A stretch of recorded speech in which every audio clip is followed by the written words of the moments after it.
Production, Information Costs, and Economic Organization. Read to you by Spencer Antonio Marlen-Starr, authors of the paper, Armen A. Alchian and Harold Demsetz. The paper is published in the American Economic Review, Volume 62, Number 5, in December of 1972, from pages 777 to 795. That makes the full paper, including the footnotes, about 20 pages long. This paper was named among the top 20 papers in the entire 20th century published in the American Economic Review, which is the flagship paper in all of economics around the world. The flagship journal, most respected journal, and it's published by the American Economic Association. Production, Information Costs, and Economic Organization. The mark of a capitalistic society is that resources are owned and allocated by such non-governmental organizations as firms, households, and markets. Resource owners increase productivity through cooperative specialization, and this leads to the demand for economic organizations, which facilitate cooperation.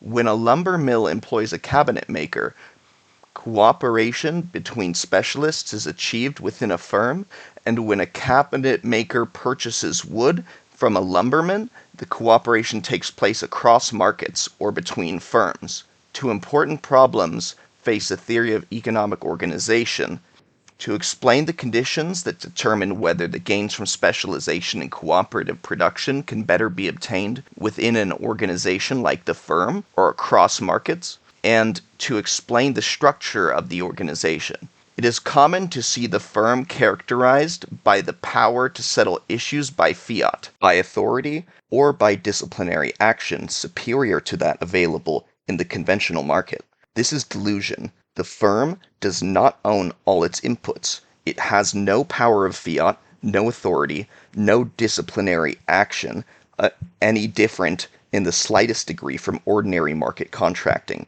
between any two people. I can punish you only by withholding future business or by seeking redress in the courts for any failure to honor our exchange agreement.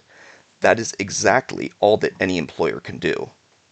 He can fire or sue, just as I can fire my grocer by stopping purchases from him or sue him for delivering faulty products. What then is the content of the presumed power to manage and assign workers to various tasks? Exactly the same as one little consumer's power to manage and assign his grocer to various tasks. The single consumer can assign his grocer to the task of obtaining whatever the customer can induce the grocer to provide at a price acceptable to both parties. That is precisely all that an employer can do to an employee. To speak of managing, directing, or assigning workers to various tasks is a deceptive way of noting that the employer continually is involved in renegotiation of contracts on terms that must be acceptable to both parties. Telling an employee to type this letter rather than to file that document is like telling my grocer to sell me this brand of tuna rather than that brand of bread. I have no contract to continue to purchase from the grocer, and neither the employer nor the employee is bound by any contractual obligations to continue their relationship. Long-term contracts between employer and employee are not the essence of the organization we call a firm. My grocer can count on my returning day after day and purchasing his services and goods, even with the prices not always marked on the goods, because I know what they are, and he adapts his activity to conform to my directions to him as to what I want each day. He is not my employee. Wherein then is the relationship between a grocer and his employee different from that between a grocer and his customers? It is in a team use of inputs and a centralized position of some party in the contractual arrangements of all other inputs.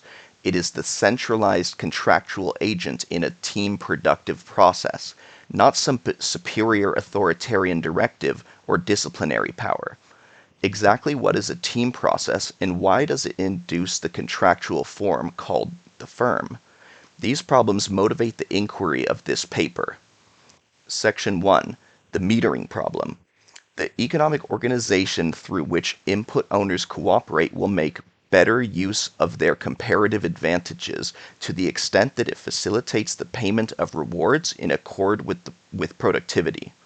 If rewards were random and without regard to productive effort, no incentive to productive effort would be provided by the organization, and if rewards were negatively correlated with productivity, the organization would be subject to sabotage. Two key demands are placed on an economic theory of organization: metering input productivity and metering rewards.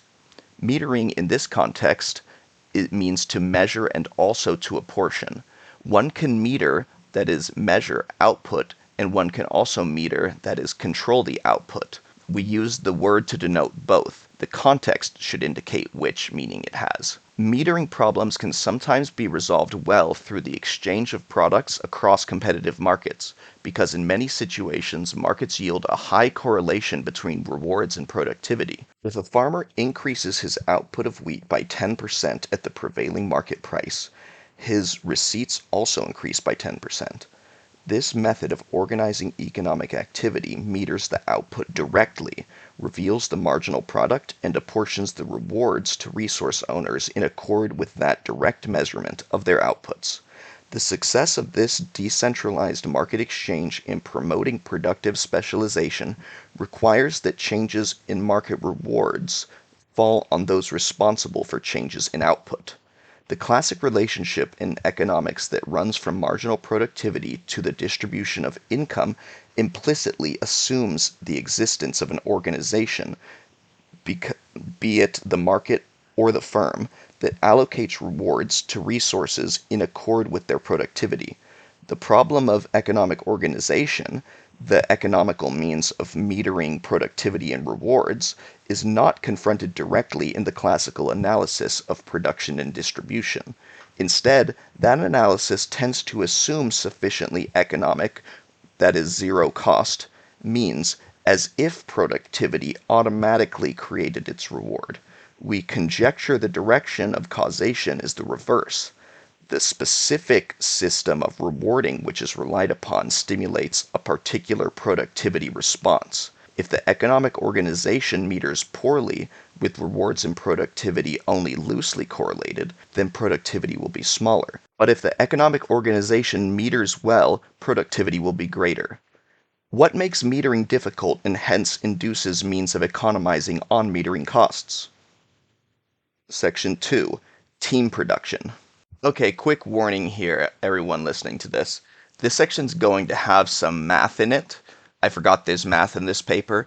I'm going to actually read it out loud for you, but I'm also going to insert snips of the whole section with the math in them, so you can look at the symbolic logic of the math itself, because listening to math is brutal. I've done it before in audiobooks. So anyway, carrying on.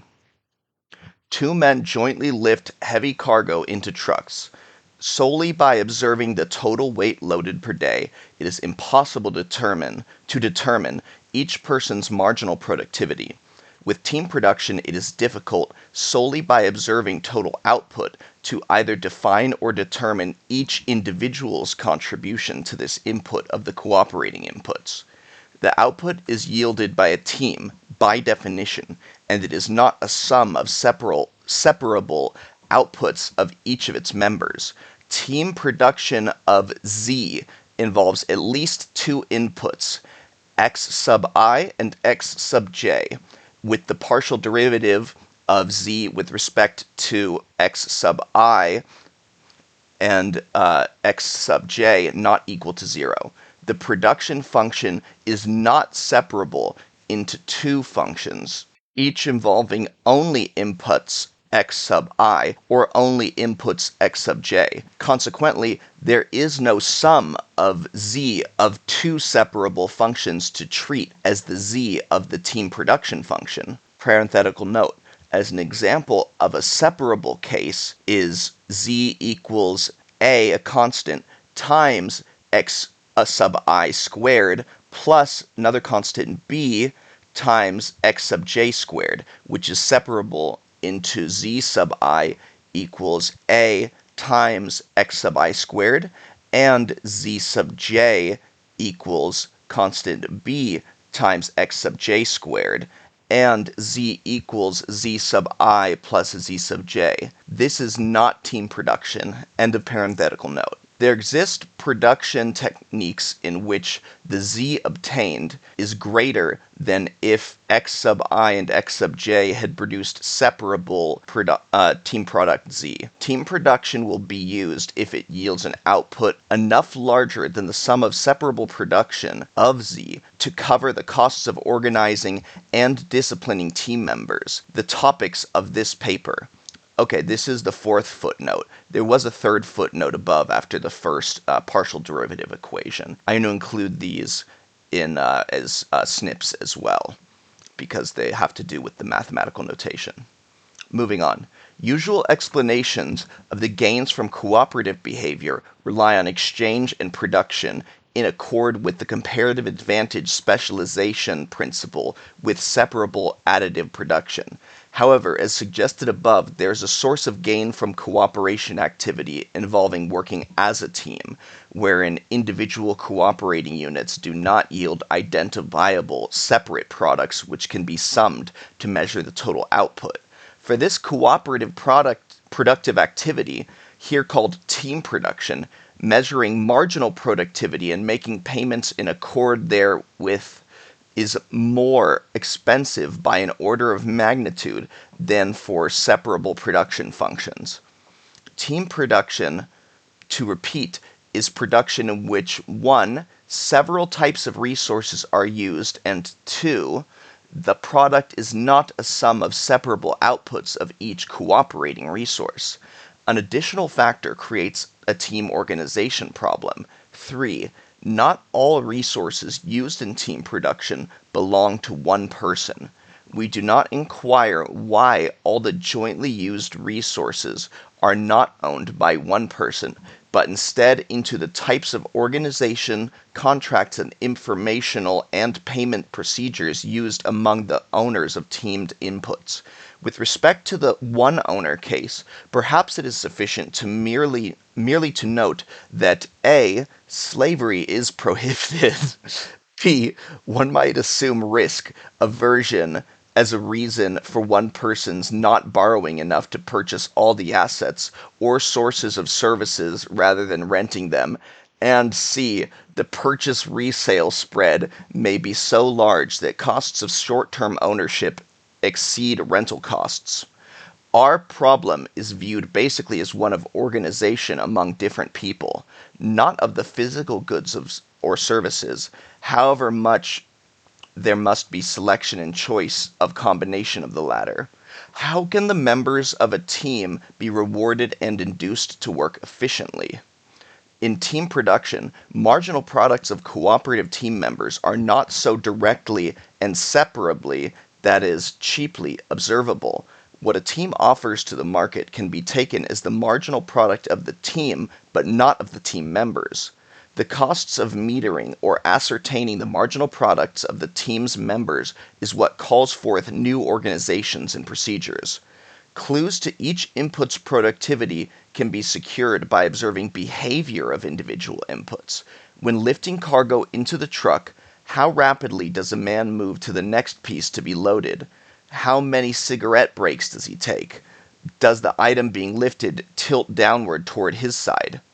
If detecting such behavior were costless, neither party would have an incentive to shirk, because neither could impose the cost of shirking on the other if their cooperation was agreed to voluntarily. But since costs must be incurred to monitor each other, each input owner will have more incentive to shirk when he works as part of a team than if his performance could be monitored easily or if he did not work as a team. If there is a net increase in productivity available by team production, net of the metering cost associated with disciplining the team, then team production will be relied upon rather than a multitude of bilateral exchange of separable individual outputs. I just wanted to say as a side, this is clear to anyone who has ever done a team or group project, especially in school, but probably in work as well, that some people do shirk. Shirk means they don't do anything. You guys know exactly what I'm talking about. Second, I just want to share an anecdote I heard. Coolies in China who were workers, when they were pushing or pulling heavy carts in the past together as a team voluntarily, they would hire someone collectively to whip them if they started slacking.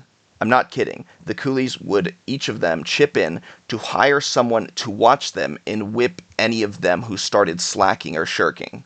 So that's exactly what they're talking about here. You can look this up to verify if you want. I didn't make it up. Back to the paper. Both leisure and higher income enter a person's utility function. Another footnote.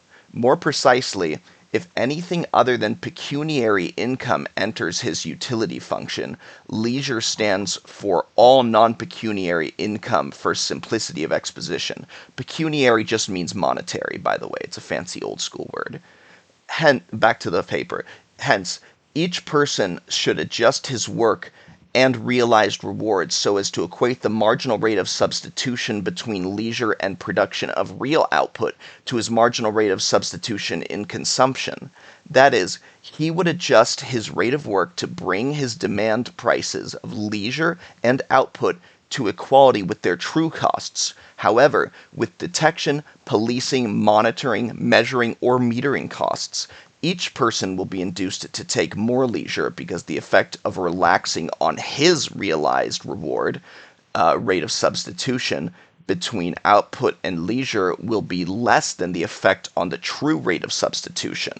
His realized cost of leisure will fall more than the true cost of leisure, so he buys more leisure, so to speak. That is, more non-pecuniary rewards. If his relaxation cannot be detected perfectly at zero cost, part of its effects will be borne by others in the team, thus making his realized cost of relaxation less than the true cost to the team. The difficulty of detecting such actions permits the private costs of his actions to be less than their full costs. Since each person responds to his private realizable rate of substitution in production rather than the true total cost, that is, the social rate, and so long as there are costs for other people to detect his shift toward relaxation on the margin, it will not pay them to force him to readjust completely by making him realize the true cost. Only enough efforts will be made to equate the marginal gains of detection activity with the marginal costs of detection, and that implies a lower rate of productive effort and more shirking than in a costless monitoring or measuring world. In a university, the faculty use office telephones, paper, and mail for personal uses beyond strict university productivity.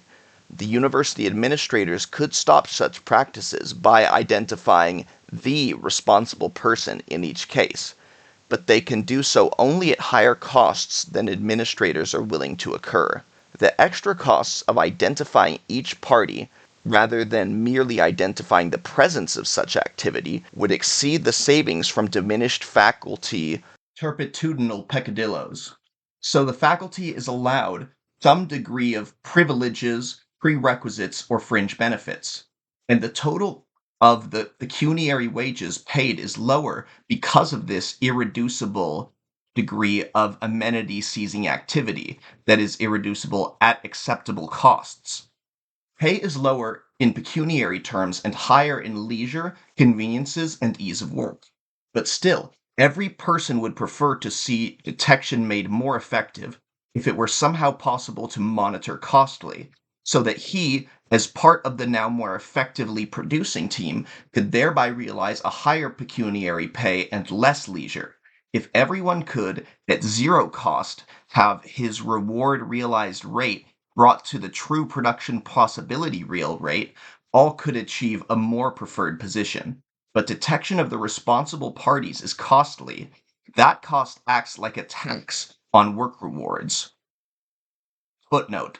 Do not assume that the sole result of the cost of detecting shirking is one form of payment, that is more leisure and less take-home money. With several members of the team, each has an incentive to cheat against each other by engaging in more than the average amount of such leisure, if the employer cannot tell at zero cost which employee is taking more than average. As a result, the total productivity of the team is lowered. Shirking detection costs thus change the form of payment and also result in lower total payments. Because the cross-partial derivatives are positive, shirking reduces other people's marginal products. End of footnote. Viable shirking is the result. What forms of organizing team production will lower the cost of detecting performance, that is, marginal productivity, and bring personally realized rates of substitution closer to true rates of substitution? Market competition, in principle, could monitor some team production. It already organizes teams, for that matter. Input owners who are not team members can offer in return for a smaller share of the team's rewards to replace excessively, that is, overpaid, shirking members. Market competition among potential team members would determine team membership and individual rewards. There would be no team leader, manager, organizer, owner, or employer. For such decentralized organizational control of work, outsiders, possibly after observing each team's total output, can speculate about their capabilities as team members, and by a market competitive process, revised teams with greater productive ability will be formed and sustained.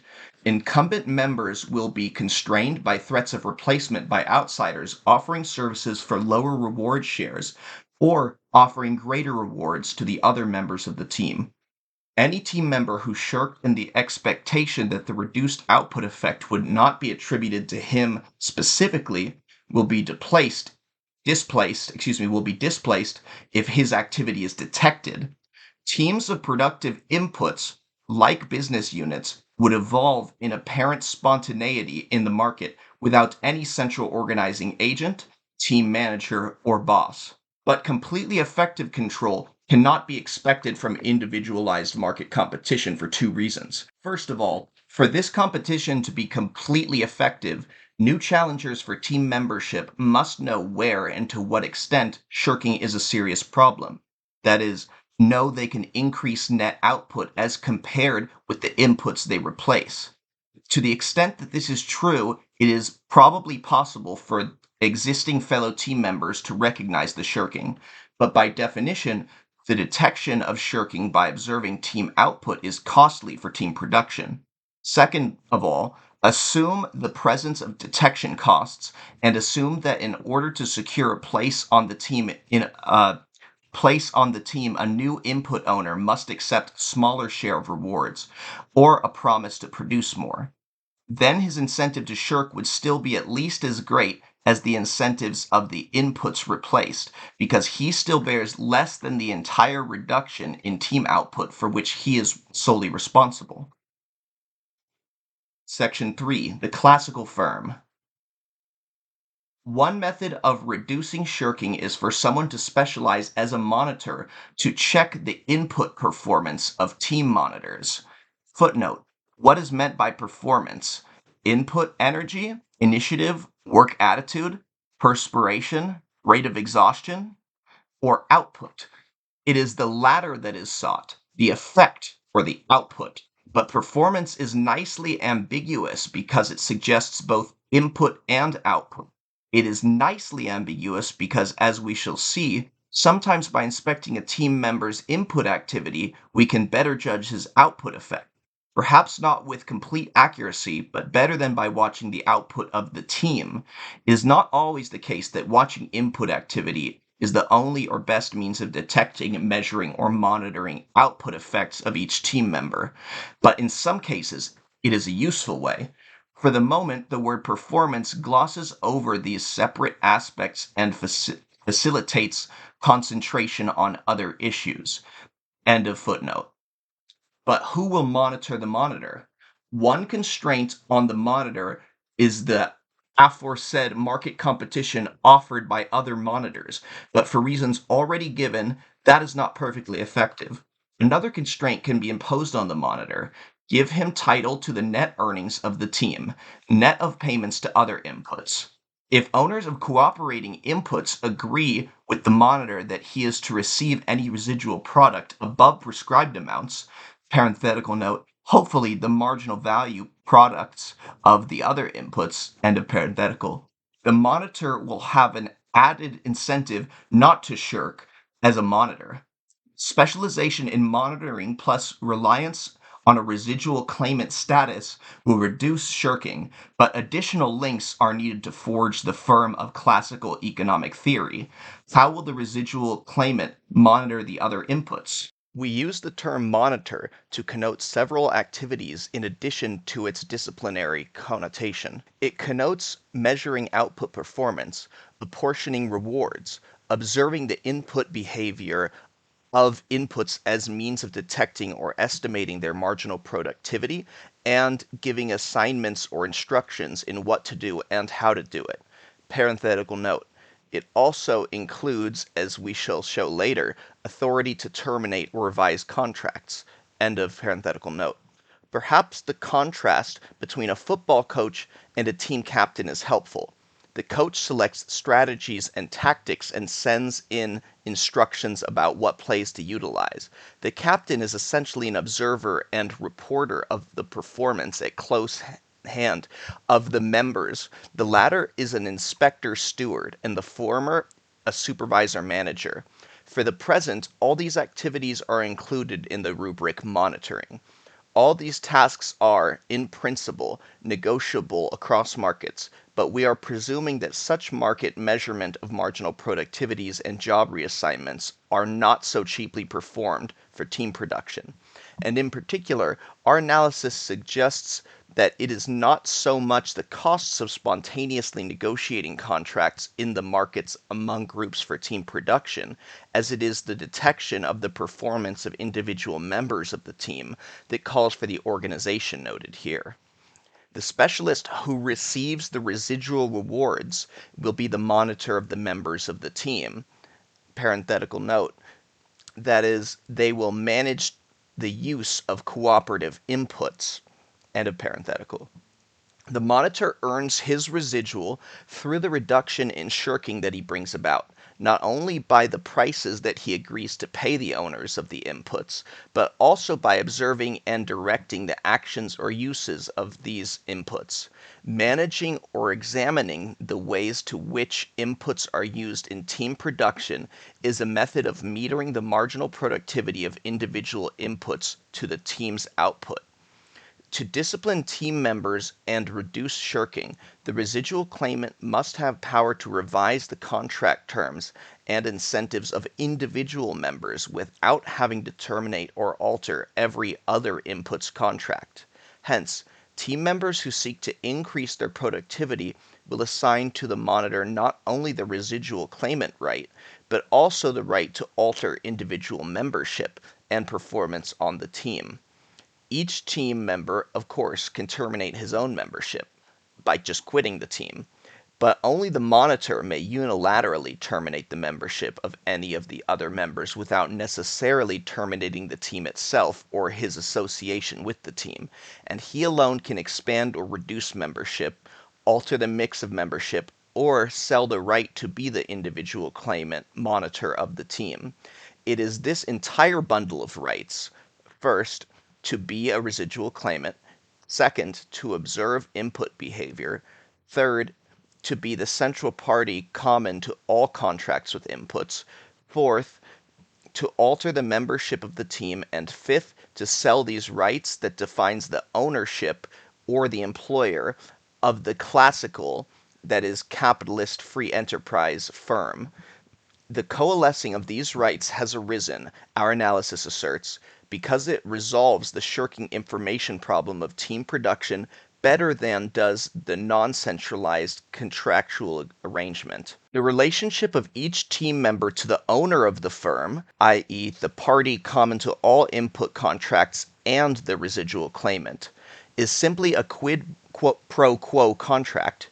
Each makes a purchase and sale. The employee orders the owner of the team to pay him money in the same sense that the employer directs the team member to perform certain acts.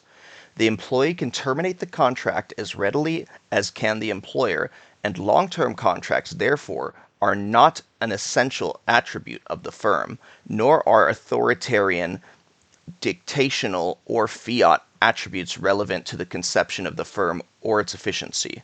In summary, two necessary conditions exist for the emergence of the firm on the prior assumption that more than pecuniary wealth enter utility functions. First, it is possible to increase productivity through team-oriented production, a production technique for which it is costly to directly measure the marginal outputs of the operating inputs. This makes it more difficult to restrict shirking through simple market exchange between cooperating inputs. Second, it is economical to estimate marginal productivity by observing or specifying input behavior. The simultaneous occurrence of both these preconditions leads to the contractual organization of inputs known as the classical capitalist firms, with A, joint input production, B, several input owners, C, one party who is common to all the contracts of the joint inputs, D, who has rights to renegotiate any inputs contract independently of contracts with other input owners, E, who holds the residual claim, and F, who has the right to sell his central contractual residual status. Footnote: removal of B, that is, several input owners, converts a capitalist proprietary firm to a socialist firm. End of footnote. Next section, other theories of the firm. At this juncture, as an aside, we briefly place this theory of the firm in the contexts of those offered by Ronald Coase and Frank Knight. Footnote: recognition must also be made to the seminal inquiries by Morris Silver and Richard Oster, and by H.B. Malmgren. Back to the text. Our view of the firm is not necessarily inconsistent with Coase's. We attempt to go further and identify refutable implications. Coase's penetrating insight is to make more of the fact that markets do not operate costlessly, and he relies on the cost of using markets to form contracts as his basic explanation for the existence of firms. We do not disagree with the proposition that, ceteris paribus, the higher is the cost of transacting across markets, the greater will be the comparative advantage of organizing resources within the firm. It is a difficult proposition to disagree with or refute. We could with equal ease subscribe to a theory of the firm based on the cost of managing, for surely it is true that, ceteris paribus, the lower is the cost of managing, the greater will be the comparative advantage of organizing resources within the firm. To move the theory forward, it is necessary to know what is meant by a firm, and to explain the circumstances under which the cost of managing resources is low relative to the cost of allocating resources through market transaction. The conception of and rationale for the classical firm that we propose takes a step down the path pointed out by Coase toward that goal. Consideration of team production, team organization, difficulty in metering outputs, and the problem of shirking are important to our explanation, but so far as we can ascertain, not in Coase's. Coase's analysis, insofar as it had heretofore been developed, would suggest open-ended contracts, but does not appear to imply anything more, neither the residual claimant status, nor the distinction between employee and subcontractor status, parenthetical note, nor any of the implications indicated below, end of parenthetical. And it is not true that employees are generally employed on the basis of long-term contractual arrangements any more than on a series of short-term or indefinite-length contracts. The importance of our proposed additional elements is revealed, for example, by the explanation of why the person to whom the control monitor is responsible receives the residual, and also by our later discussion of the implications about the corporation, partnerships, and profit sharing. These alternative forms for organization of the firm are difficult to resolve on the basis of market transaction costs only. Our exposition also suggests a definition of the classical firm, something crucial that was heretofore absent. In addition, sometimes a technological development will lower the cost of market transactions while at the same time it expands the role of the firm.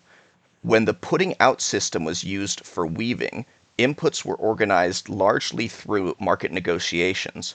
With the development of efficient central sources of power, it became economical to perform weaving in proximity to the power source and to engage in team production. The bringing of weavers surely must have resulted in a reduction in the cost of negotiating or forming contracts. Yet what we observe is the beginning of the factory system in which inputs are organized within a firm. Why? The weavers did not simply move to a common source of power that they could tap like an electric line, purchasing power while they used their own equipment. Now team production in the joint use of equipment became more important. The measurement of marginal productivity, which now involved interactions between workers, especially through their joint use of machines, became more difficult, though contract negotiating cost was reduced, while managing the behavior of inputs became easier because of the increased centralization of activity.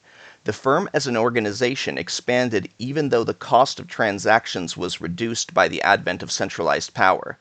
The same could be said for the modern assembly lines. Hence, the emergence of central power sources expanded the scope of productive activity in which the firm enjoyed a comparative advantage as an organizational form. Some economists, following Frank Knight, have identified the bearing of risks of wealth changes with the director or central employer without explaining why that is a viable arrangement. Presumably, the more risk-averse inputs become employees rather than owners of the classical firm. Risk-averseness and uncertainty with regard to the firm's fortunes have little, if anything, to do with our explanation, although it helps to explain why all resources in a team are not owned by one person. That is, the role of risk taken in the sense of absorbing the windfalls that buffet the firm because of unforeseen competition, technological change, or fluctuations in demand are not central to our theory, although it is true that imperfect knowledge, and therefore risk, in this sense of risk, underlie the problem of monitoring team behavior. We deduce the system of paying the manager with a residual claim, the equity, from the desire to have efficient means to reduce shirking so as to make team production economical, and not from the smaller aversion to the risks of enterprise in a dynamic economy. We conjecture that the distribution of risk is not a valid rationale for the existence and organization of the classical firm. Although we have emphasized team production as creating a costly metering task and have treated team production as an essential and even necessary condition, perhaps, for the firm, would not other obstacles to cheap metering also call forth the same kind of contractual arrangement here denoted as a firm?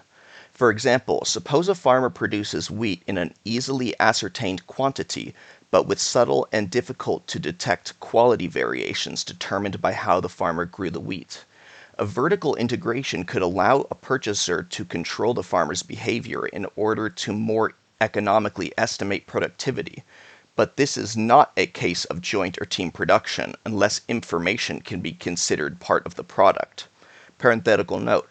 While a good case could be made for that broader conception of production, we shall ignore it here. End of parenthetical. Instead of forming a firm, a buyer can contract to have his inspector on the site of production, just as home builders contract with architects to supervise building contracts. That arrangement is not a firm. Still, a firm might be organized in the production of many products wherein no team production or jointness of use of separately owned resources is involved. This possibility rather clearly indicates a broader or complementary approach to that which we have chosen. First, as we do in this paper, it can be argued that the firm is the particular policing device utilized when joint team production is present.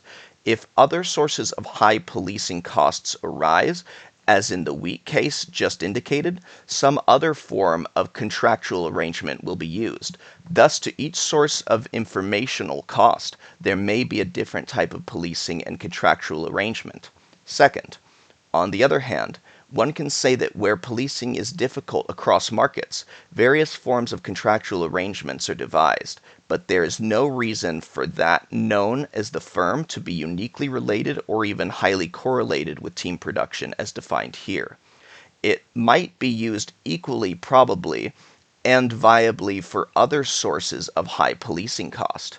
We have not intensively analyzed other sources, and we can only note that our current and readily revisable conjecture is that one is valid and has motivated us in our current endeavor. In any event, the test of the theory advanced here is to see whether the conditions we have identified are necessary for firms to have long-run viability rather than merely births with high infant mortality.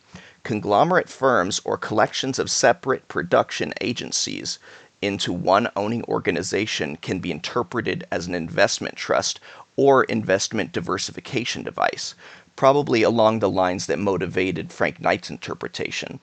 Holding company can be called a firm because of the common association of the word firm with any ownership unit that owns income sources. The term firm as commonly used is so turgid of meaning that we cannot hope to explain every entity to which the name is attached in common or even technical literature. Instead, we seek to identify and explain a particular contractual arrangement induced by the cost of information factors analyzed in this paper. Part 4, Types of Firms. Subsection A, Profit-Sharing Firms. Explicit in our explanation of the capitalist firm is the assumption that the cost of managing the team's inputs by a central monitor who disciplines himself because he is a residual claimant is low relative to the cost of metering the marginal outputs of team members. If we look within a firm to see who monitors, hires, fires, changes, promotes, and renegotiates, we should find him being a residual claimant, or at least one whose pay or reward is more than any others correlated with fluctuations in the residual value of the firm.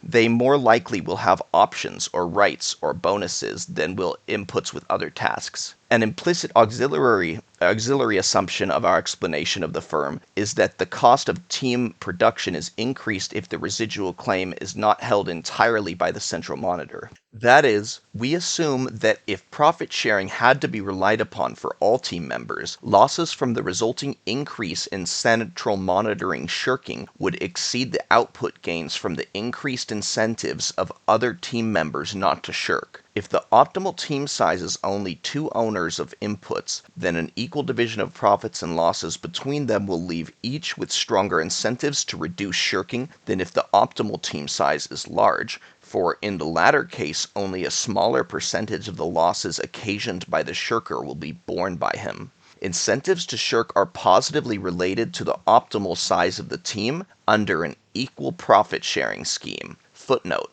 While the degree to which residual claims are centralized will affect the size of the team, this will only be one of the many factors that determines team size. So as an approximation, we can treat team size as exogenously determined. Under certain assumptions about the shape of the typical utility function, the incentive to avoid shirking with unequal profit sharing can be measured by the Herfindahl index, the Herfindahl price index. End of footnote. The preceding does not imply that profit sharing is never viable. Profit sharing to encourage self-policing is more appropriate for small teams, and indeed, where input owners are free to make whatever contractual arrangements suit them, as generally is true in capitalist economies, profit sharing seems largely limited to partnerships with a relatively small number of active partners. Footnote. The use of the word active will be clarified in our discussion of the corporation, which follows below.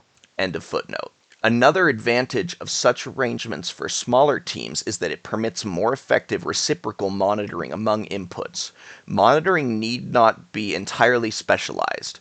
Profit sharing is more viable if small team size is associated with situations where the cost of specialized management of inputs is large relative to the increased productivity potential in team effort. We conjecture that the cost of managing team inputs increases if the productivity of a team member is difficult to correlate with his behavior. In artistic or professional work, watching a man's activities is not a good clue to what he is actually thinking or doing with his mind.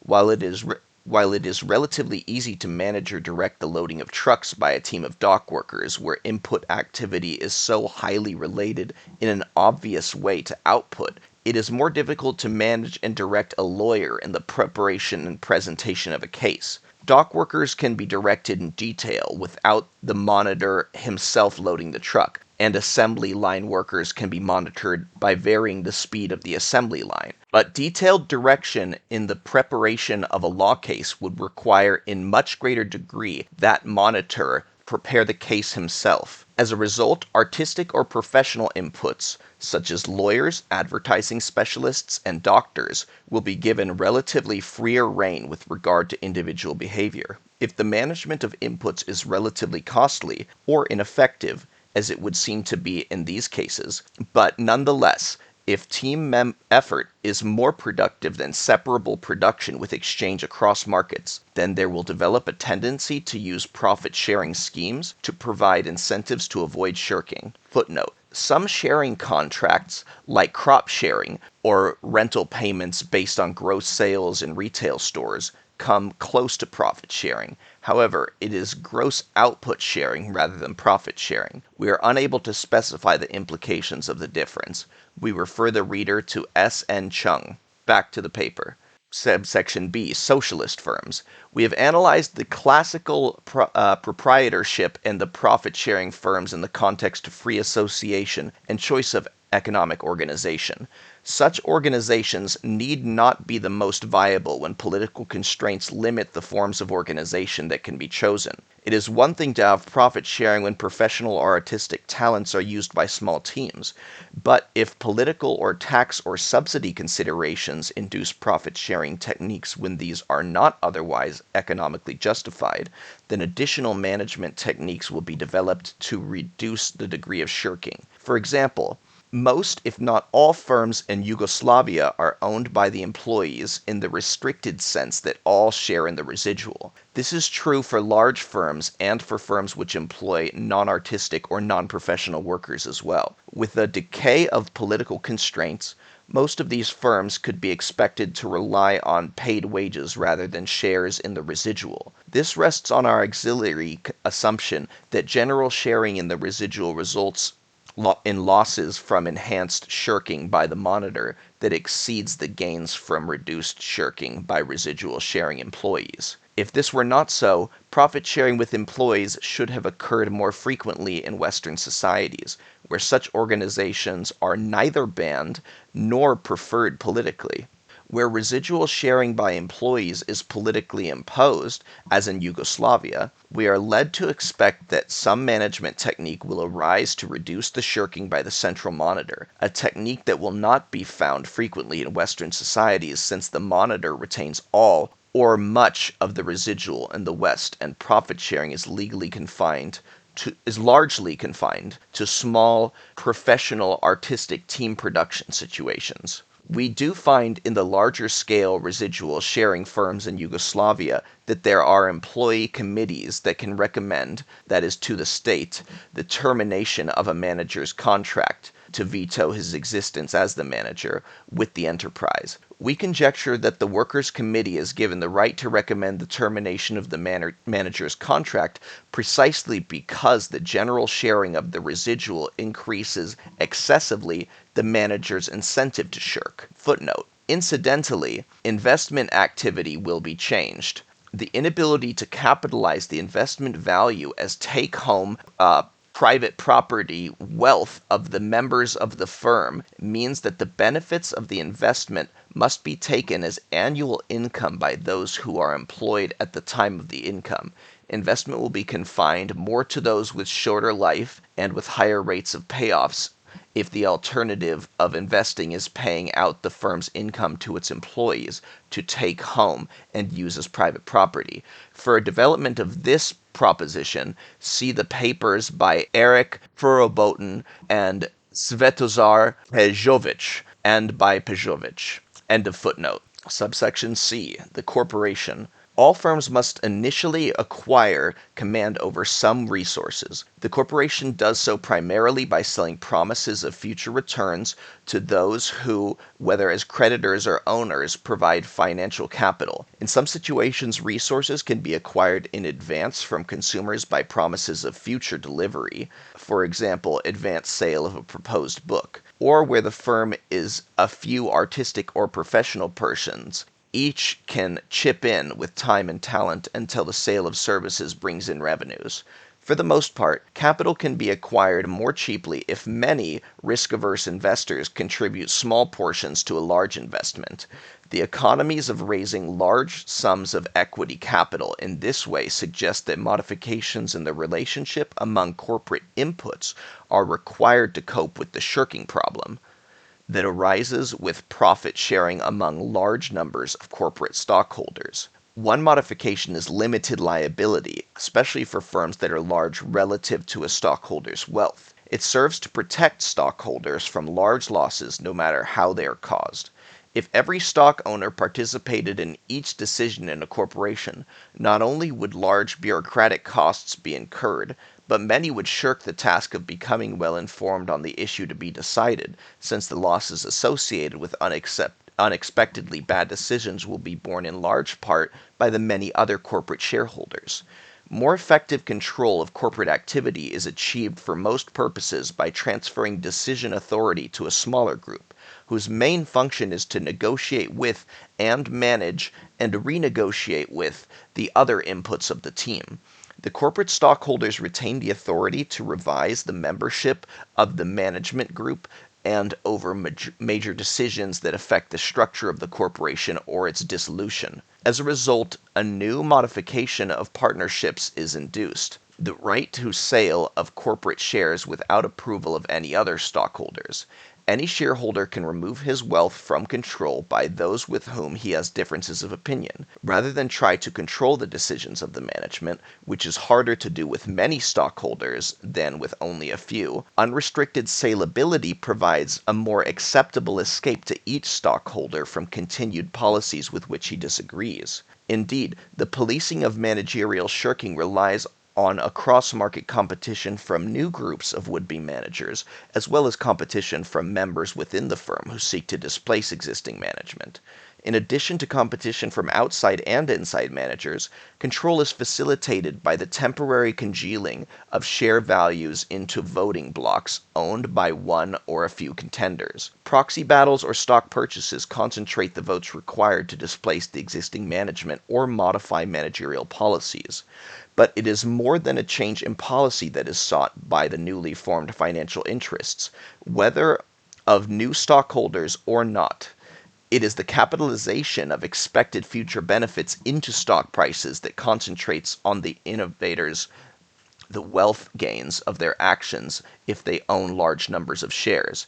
Without capitalization of future benefits, there would be less incentive to incur the costs required to exert informed decisive influence on the corporation's policies and managing personnel. Temporarily, the structure of ownership is reformed, moving away from diffused ownership into decisive power blocks, and this is a transient resurgence of the classical firm, with power again concentrated in those who have title to the residual. In assessing the significance of stockholders' power, it is not the usual diffusion of voting power that is significant, but instead the frequency with which voting congeals into decisive changes.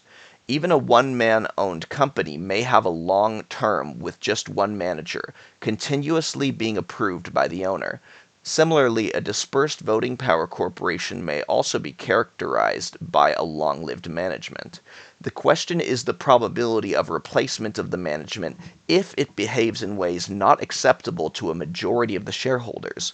The unrestricted salability of stock and the transfer of proxies enhances the probability of decisive action in the event current stockholders or any outsider believes that management is not doing a good job with the corporation. We are not comparing the corporate responsiveness to that of a single proprietorship. Instead, we are indicating features of the corporate structure that are induced by the problem of delegated authority to manager monitors. Footnote: Very, very long footnote, okay? It's going to be a very, very long one. Instead of thinking of shareholders as joint owners, we can think of them as investors, like bondholders, except that the stockholders are more optimistic than bondholders about the enterprise prospects.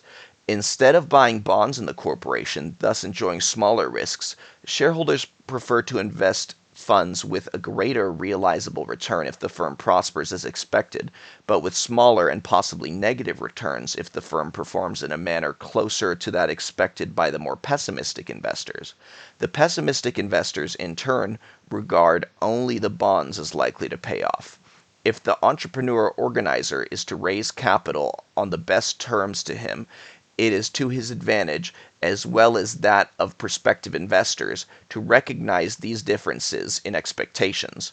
The residual claim on earnings enjoyed by shareholders does not serve the function of enhancing their efficiency as monitors in the general situation.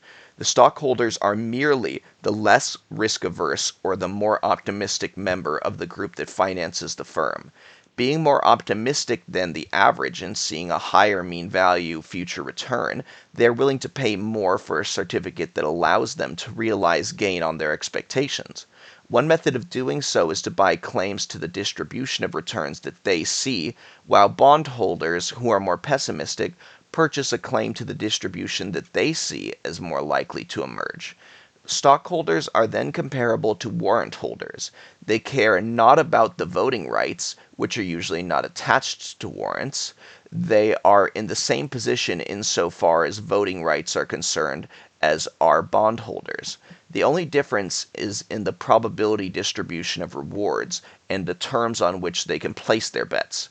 If we treat bondholders, preferred and convertible preferred stockholders and common stockholders and warrant holders as simply different classes of investors, differing not only in their risk averseness, but in their beliefs about the probability distribution of the firm's future earnings. Why should stockholders be regarded as owners in any sense distinct from the other financial investors? The entrepreneur organizer who let us assume is the chief operating officer and sole repository of control of the corporation does not find his authority residing in common stockholders, except in the rare case of a hostile takeover. Does this type of control make any difference in the way the firm is conducted? Would it make any difference in the kinds of behavior that would be tolerated by competing managers and investors? And we here deliberately refrain from thinking of them as owner stockholders in the traditional sense. Investment old-timers recall a significant incidence of non-voting common stock, now prohibited in corporations whose stock is traded on listed exchanges. Why is this prohibited, by the way? Just asking. The entrepreneur in those days could hold voting shares while investors held non-voting shares, which in every other respect were identical. Non-voting shareholders were simply investors devoid of ownership connotations. The control and behavior of inside owners in such corporations has never, so far as we have ascertained, been carefully studied. For example, at the simplest level of interest, does the evidence indicate that non-voting shareholders fared any worse because of not having voting rights? Did owners permit the non-voting holders of the normal return available to voting shareholders? Though evidence is prohibitively expensive to obtain, it is remarkable that voting and non-voting shares sold for essentially identical prices, even during some proxy battles. However, our casual evidence deserves no more than interest-initiating weight. One more point. The facade is deceptive. Instead of non-voting shares, today we have warrants, convertible preferred stocks, all of which are solely or partly equity claims without voting rights, though they could be converted into voting shares. In sum, is it the case that the stockholder-investor relationship is one emanating from the division of ownership among several people, or is it that the collection of investment funds from people of varying anticipations is the underlying factor? If the latter, why should any of them be thought of as the owners in home voting rights, whatever they may signify or however exercisable, should reside in order to enhance efficiency? Why voting rights in any of the outside participating investors? Our initial perception of this possibly significant difference in interpretation was precipitated by Henry Mann. A reading of his paper makes it clear that it is hard to understand why an investor who wishes to back and share in the consequences of some new business should necessarily have to acquire voting power, i.e., the power to change the manager operator, in order to invest in the venture. In fact, we invest in some ventures in the hope that no other stockholders will be so foolish as to try to toss out the incumbent management. We want him to have the power to stay in office, and for the prospect of sharing in his fortunes, we buy non-voting common stock. Our willingness to invest is enhanced by the knowledge that we can act legally via fraud, embezzlement, and other laws to help assure that we outside investors will not be milked beyond our initial discounted anticipations. End of extremely long footnote. Fact. Subsection D, mutual and nonprofit firms. The benefits obtained by the new management are greater if the stock can be purchased and sold, because this enables capitalization of anticipated future improvements into present wealth of new managers who bought stock and created a larger capital by their management changes. But in nonprofit corporations, colleges, churches, country clubs, mutual savings banks, mutual insurance companies, and co-ops, the future consequences of improved management are not capitalized into present wealth of stockholders. Parenthetical note. As if to make more difficult that competition by new would-be monitors, multiple shares of ownership in those enterprises cannot be bought by one person. End of parenthetical note. One should, therefore, find greater shirking in non-profit mutually owned enterprises. Another parenthetical note. This suggests that non-profit enterprises are especially appropriate in realms of endeavor where more shirking is desired and where redirected uses of the enterprise in response to market-revealed values is less desired. End of parenthetical note. Subsection E, partnerships. Team production in artistic or professional intellectual skills will more likely be by partnerships than other types of team production. This amounts to market-organized team activity and to a non-employer status. Self-monitoring partnerships, therefore, will be used rather than employer-employee contracts, and these organizations will be small to prevent an excessive dilution of efforts through shirking. Also, partnerships are more likely to occur among relatives or long-standing acquaintances, not necessarily because they share a common utility function, but also because each knows better the other one's work characteristics and tendencies to shirk.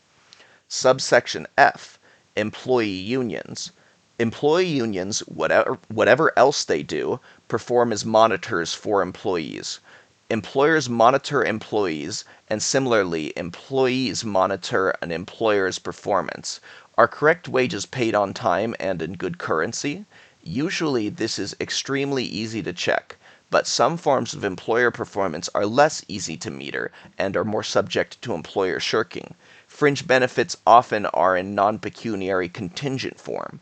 Medical, hospital, and accident insurance and retirement pensions are contingent payments or performances partly in kind by employers to employees. Each employee cannot judge the character of such payments as easily as money wages. You can't just add them up. Insurance is a contingent payment. What the employee will get upon the contingent event may come as a disappointment. If he could easily determine what other employees had gotten upon such contingent events, he could judge more accurately the performance by the employer. He could trust the employer not to shirk in such fringe contingent payments, but he would prefer an effective and economic monitor of those payments. We see a specialist monitor, the union employee's agent, hired by them and monitoring those aspects of employer payment most difficult for the employees to monitor. Employees should be willing to employ a specialist monitor to administer such hard-to-detect employer performance, even though their monitor has incentives to use pension and retirement funds not entirely for the benefit of employees. Part 5. Team Spirit and Loyalty. Every team member would prefer a team in which no one, not even himself, shirked. Then the true marginal costs and values could be equated to achieve more preferred positions. If one could enhance a common interest in non-shirking in the guise of a team loyalty or team spirit, the team would be more efficient. In those sports where team activity is most clearly exemplified, the sense of loyalty and team spirit is most strongly urged. Obviously, the team is better with team spirit and loyalty because of the reduced shirking, not because of some other feature inherent in loyalty or spirit as such. Footnote: Sports leagues. Professional sports contests among teams is typically conducted by a league of teams. We assume that sports consumers are interested not only in absolute sporting skill, but also in skills relative to other teams. Being slightly better than opposing teams enables one to claim a major portion of the receipts. The inferior team does not release resources and reduce costs, since they were expected in the play of contest. Hence, absolute skill is developed beyond the equality of marginal investment in sporting skill with its true social marginal revenue product. It follows there will be a tendency to overinvest in training athletes and developing teams. Reverse shirking arises as budding players are induced to over-practice hyperactively relative to the social marginal value of their enhanced skills. To prevent overinvestment, the teams seek an arrangement with each other to restrict practice, size of teams, and even pay of the team members, which reduces incentives of young people to overinvest in developing skills. Ideally, if all the contestant teams were owned by one owner, overinvestment in sports would be avoided, much as ownership of common fisheries or underground oil or water reserve would prevent overinvestment.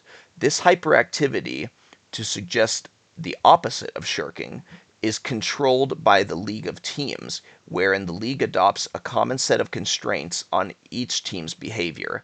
In effect, the teams are no longer really owned by the team owners, but are supervised by them, much as the franchisors of some product. They are not fully fledged owners of their business, including the brand name, and cannot do what they wish as franchises. Comparable to the franchisor is the league commissioner or conference president, who seeks to restrain hyperactivity as individual team supervisors compete with each other and cause external diseconomies. Such restraints are usually regarded as anti-competitive, antisocial, collusive cartel devices to restrain free open competition and reduce players' salaries. However, the interpretation presented here is premised on an attempt to avoid hyperinvestment in team sports production. Of course, the team operators have an incentive once the league is formed and restraints are placed on hyperinvestment activity to go further and obtain the private benefits of monopoly restriction. To what extent overinvestment is replaced by monopoly restriction is not yet determinable, nor have we seen an empirical test of these two competing but mutually consistent interpretations. Parenthetical in the footnote. This interpretation of league sports activity was proposed by Earl Thompson and formulated by Michael Keynes. End of parenthetical within the footnote. Again, athletic teams clearly exemplify the specialization of monitoring with captains and coaches. A captain detects shirkers, while the coach trains and selects strategies and tactics. Both functions may be centralized in one person, however. End of very long footnote. Corporations and businesses try to instill a spirit of loyalty. This should not be viewed simply as a device to increase profits by overworking or misleading the employees, nor as an adolescent urge for belonging. It promotes a closer approximation to the employee's potentially available true rates of substitution between production and leisure, and enables each team member to achieve a more preferred situation. The difficulty, of course, is to create economically that team spirit and loyalty. It can be preached with an aura of moral code of conduct, a morality with literally the same basis as the Ten Commandments, to restrict our conduct toward what we would choose if we bore our full costs. To this point, the discussion has examined why firms, as we have defined them, exist. That is, why is there an employer-owner who is the common party to contracts with other owners of inputs in team activity? The answer to that question should also indicate the kind of jointly used resources likely to be owned by the central owner monitor, and the kind likely to be hired from people who are not team owners. Can we identify characteristics or features of various inputs that lead to their being hired or to their being owned by the firm? How can residual claimant central employer owner demonstrate ability to pay the other hired inputs the promised amount in the event of a loss? He can pay in advance, or he can commit wealth sufficient to cover negative residuals. The latter will take the form of machines, land, buildings, or raw materials committed to the firm. Commitments of labor wealth, that is, human wealth, given the property rights in people, is less feasible. These considerations suggest residual claimants, that is, owners of the firm, will be investors of resaleable capital equipment in the firm. The goods or inputs more likely to be invested than rented by the owners of the enterprise will have higher resale values relative to the initial cost and will have longer expected use in a firm relative to the economic life of the good. But beyond these factors are those developed above to explain the existence of the institution known as the firm. The costs of detecting output performance. When a durable resource is used, it will have a marginal product and a depreciation. Its use requires payment to cover at least use-induced depreciation, unless that user cost is specifically detectable. Payment for it will be demanded in accord with expected depreciation, and we can ascertain circumstances for each. An indestructible hammer with a readily detectable marginal product has zero user cost. But suppose the hammer were destructible and that careless, which is easier than careful, use is more abusive and causes greater depreciation of the hammer. Suppose in addition the abuse is easier to detect by observing the way it is used than by observing only the hammer after its use, or by measuring the output scored from a hammer by a laborer. If the hammer were rented and used in the absence of the owner, the depreciation would be greater than if the use were observed by the owner and the user charged in accord with the imposed depreciation. Parenthetical note: careless use is more likely than careful use if one does not pay for the greater depreciation, of course. End of parenthetical. An absentee owner would therefore ask for a higher rental price because of the higher expected user cost than if the item were used by the owner. The expectation is higher because of the greater difficulty of observing specific user cost by inspection of the hammer after use. Renting is therefore in this case more costly than owner use. This is the valid content of the misleading expressions about ownership being more economical than renting, ignoring all other factors that may work in the opposite direction, like tax provision, short-term occupancy, and capital risk avoidance. Better examples are tools of the trade. Watch repairers, engineers, and carpenters tend to own their own tools, especially if they are portable. Trucks are more likely to be employee-owned than other equally expensive team inputs because it is relatively cheap for the driver to police the care taken in using a truck. Policing the use of trucks by a non-driver owner is more likely to occur for trucks that are non-specialized to one driver, like public transit buses. The factor with which we are connected here is one related to the costs of monitoring not only the gross product performance of an input, but also the abuse or depreciation inflicted on the input in the course of its use. If depreciation or user cost is more cheaply detected when the owner can see its use than by only seeing the input before and after, there is a force toward owner use rather than renting. Resources whose user cost is harder to detect when used by someone else tend on this count to be overused. Absentee ownership, in the lay language, will be less likely.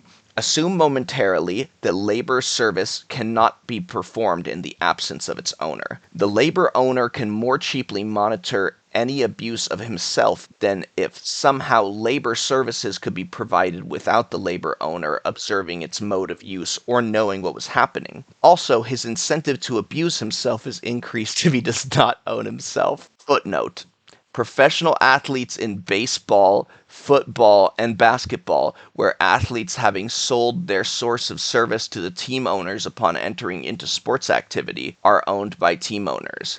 Here the team owners must monitor the athlete's physical condition and behavior to protect the team owner's wealth. The athlete has less, not zero, incentive to protect or enhance his athletic prowess, since capital value changes have less impact on his own wealth and more on the team owners. Thus, some athletes sign up for big initial bonuses, representing present capital value of their future services. Future salaries are lower by the annuity value of the prepaid bonus, and hence the athlete has less to lose by subsequent abuse of his athletic prowess. Any decline in his subsequent service value would in part be borne by the team owner who owns the player's future service. This does not say these losses of future salaries have no effect on preservation of athletic talent. We are not making a sunk cost error. Instead, we assert that the preservation is reduced, not eliminated, because the amount of loss of wealth suffered is smaller.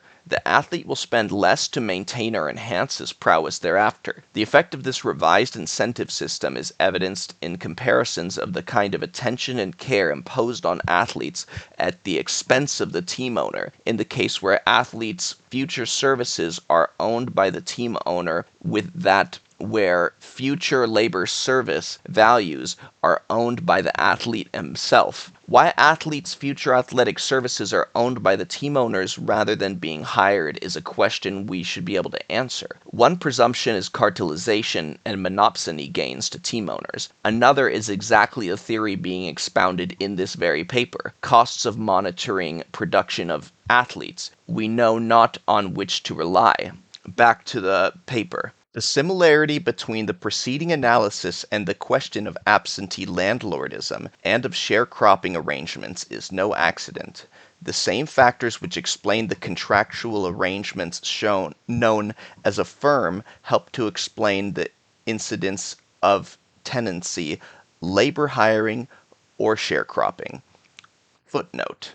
The analysis used by Chung in explaining the prevalence of sharecropping and land tenancy arrangements is built squarely on the same factors, namely the costs of detecting output performance of jointly used inputs in team production and the costs of detecting user costs imposed on the various inputs if owner used or if rented. Back to the paper. Section 7.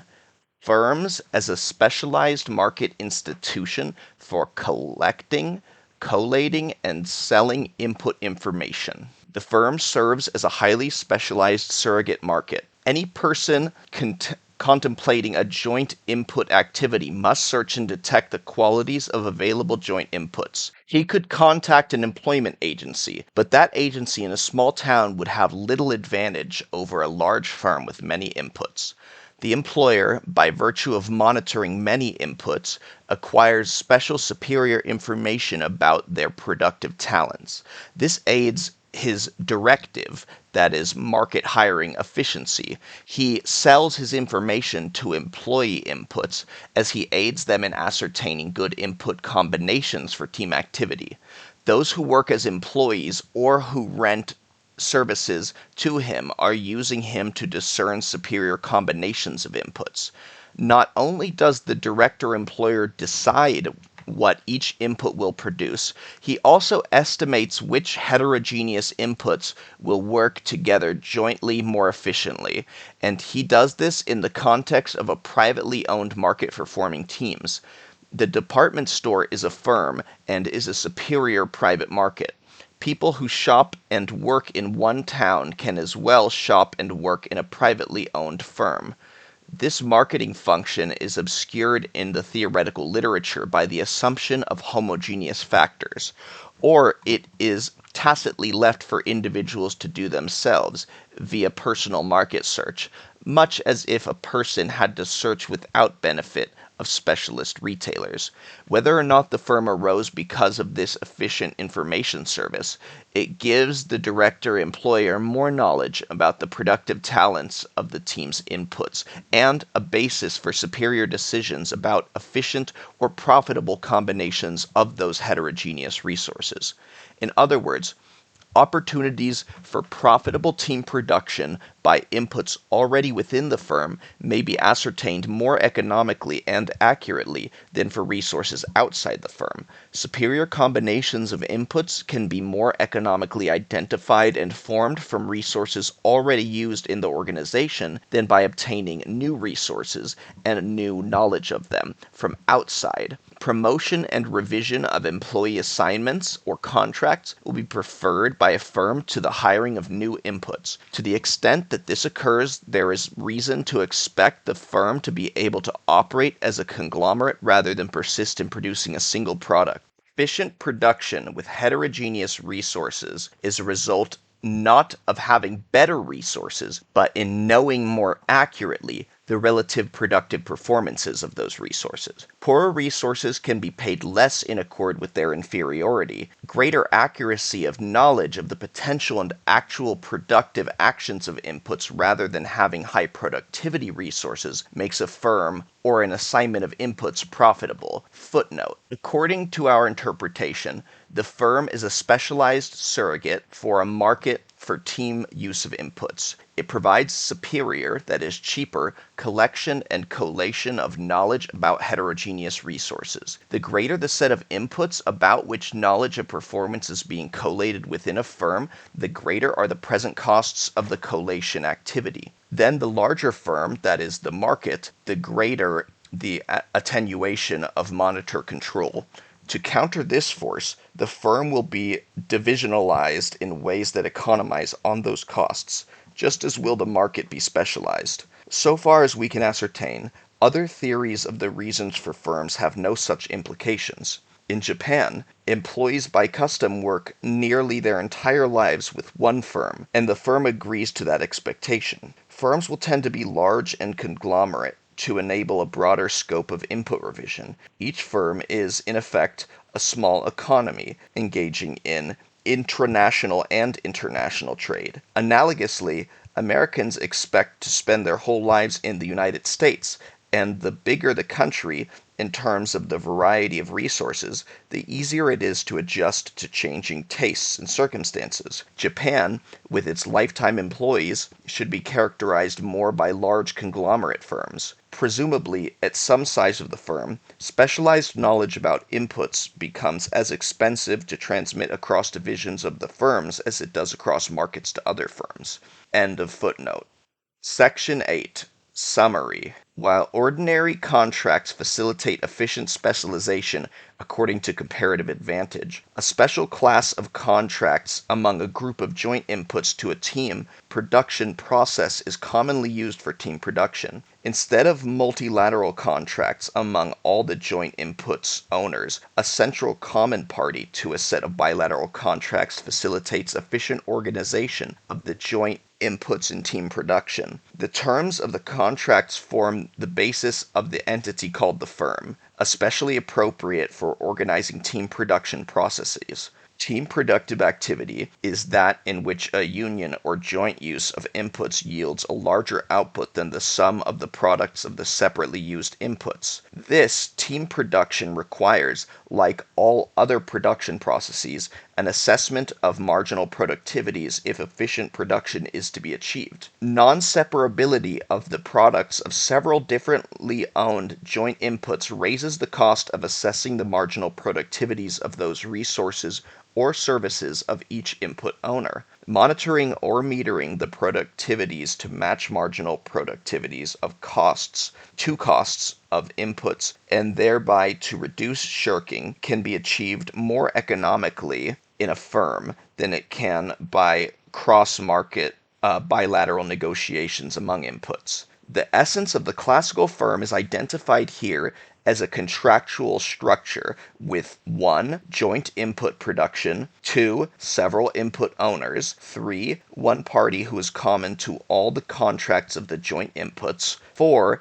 Who has rights to renegotiate any input's contract independently of the contracts with other input owners, 5. Who holds the residual claim, and 6. Who has the right to sell his central contractual residual status. The central agent is called the firm's owner and the employer. No authoritarian control is involved.